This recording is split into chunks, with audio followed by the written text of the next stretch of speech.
A leading Republican lawmaker is raising serious questions about the Obama administration's handling of the Benghazi terror attacks and the aftermath.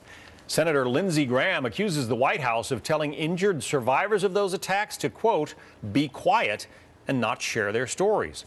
Now he is prepared to do, he says, whatever it takes to get to the bottom of what happened. I'm going to hold up the business of the Senate until we get the survivors on record. I've talked to a couple, and their story is chilling. They're scared to death to come forward without some institutional support.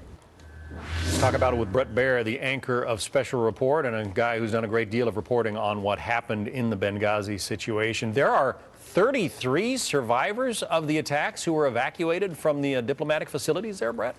Yes, John, and a lot of them fall into the CIA category and probably will not be heard from undercover agents. But you do have at least 4 State Department officials, State Department security, and a contractor who were injured in the attack.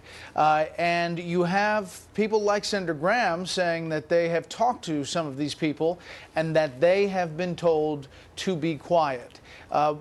We had Senator Graham on Friday, and it was a very interesting interview in that he called for the House to, quote, step up its game on Benghazi, saying that they need to subpoena if these people are not able to come forward, the names are not released by the administration, if they are not felt like they have protection for coming forward, they need to subpoena them, is what Senator Graham said. And you just heard him saying he was going to hold up significant action in the Senate, and he's key to a lot of different things that the administration wants to move forward on. Well, there was the feeling that the administration was reticent to have Benghazi front and center in the news back during the election season, because when the president was talking about al-Qaeda on the decline, it was not good politics to have a successful terror attack on our embassy. What would be the reason now to keep all of this under the rug?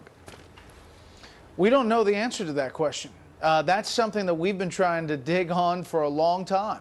Why is this now, this far after the attack, so tough to get to some of these people, to get to some of the questions that have been unanswered from the beginning? You heard the president in a Google chat say that everything has come forward and the Benghazi situation is all out there, and he thought it was all about politics. Well, there are a lot of unanswered questions, and Senator Graham says that the testimony of these people he's talked to, survivors, is chilling, and that they will tell a story of being abandoned, they felt, in Benghazi in those 7.5 to 8 hours of that attack. The quote from the White House press spokesman Jay Carney, he says, "I'm sure the White House is not preventing anyone from speaking." But Senator Graham seems to dispute that. Right. He says point blank that they've been told to be quiet, and they're fearful. So I think this will, from that interview on Friday that we had with Senator Graham, and over the weekend, obviously, he talked more about it. Others have talked about it, Representative Chaffetz and Wolf.